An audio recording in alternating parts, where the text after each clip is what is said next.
ব্যবসায়ীদের মধ্যে সকলের উদ্দেশ্য সমান নয়। এর মধ্যে বেশিরভাগ ব্যবসায়ী সৎ, তারা সততার সাথে বাঁচতে চান, কিন্তু তাদেরকে বাধ্য করা হয় অসৎ। আর কিছু আছে মজ্জাগতভাবে অসৎ, ওরা সব সময় সব জায়গায় লুণ্ঠন এবং ডাকাতির মানসিকতা নিয়েই তারা থাকে। এদের সংখ্যা বেশি নয়, তাদের নামের তালিকাও দীর্ঘ নয়, কিন্তু এই ৫-৭ জনের হাতেই গত ১৫টা বছর দেশ লুণ্ঠিত হয়েছে। আমরা বিস্মিত, এদেরকে আমরা সবাই চিনি, কিন্তু তাদের সাথে আমরা কেউ কেউ আবার গলাগলিও করি।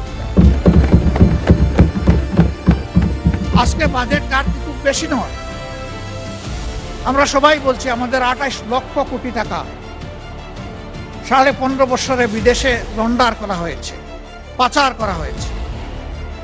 সেই পাচার করা অর্থ কিভাবে ফিরিয়ে আনা হবে, এই বাজেটে তার কোনো গাইডলাইন নাই, কোনো প্রস্তাবনা নাই। ওই পাচারকৃত অর্থের ৯ ভাগের ১ ভাগ ২৬-২৭ অর্থ বছরে যদি আমরা ফিরিয়ে আনতে পারি, যদি সেই উদ্যোগ নেওয়া হয়, তাহলে আমাদের কোনো বাজেট ঘাটতি থাকবে না। এ টাকা আমাদের, এ টাকা জনগণের। এই টাকা ডাকাতি চুরি করে লুণ্ঠন করে নিয়ে যাওয়া হয়েছে। জনগণের সম্পদ জনগণকে ফিরিয়ে দিতে হবে, আর সম্পদের সাথে কালপ্রিটদেরকে ফিরিয়ে আনতে হবে। শুধু সম্পদ আসলো, কালপ্রিটরা থেকে গেল, তাহলে কিন্তু সঠিক শিক্ষা হবে না। ওদেরকেও ফিরিয়ে এনে শাস্তির মুখোমুখি করতে হবে, তাহলে বাকি আর কেউ কালো হাত জনগণের সম্পদের দিকে বাড়ানোর আর সাহস করবে।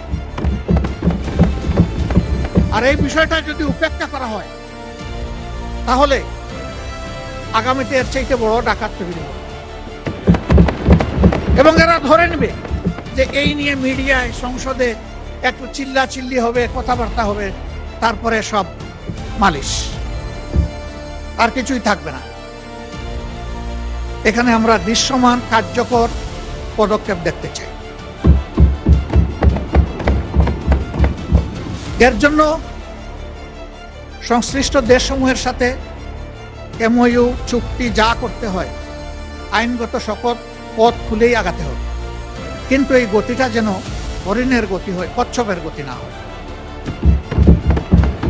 কারণ এই সম্পদ যত তাড়াতাড়ি ফিরে আসবে, রাষ্ট্র তত বেশি উপকৃত হবে, আমাদের বঞ্চনা দূর হবে। এই ব্যাপারে বিরোধী দল হিসাবে আমরা যাদের সাথে বসেছি, বিদেশের যে সমস্ত ডেস্টিনেশনে আমাদের এই টাকাগুলো গিয়েছে, আমরা তাদের সাথে পরিষ্কার কথা বলেছি, এই টাকা আমাদের, আপনারা ফিরিয়ে দিতে সাহায্য করুন।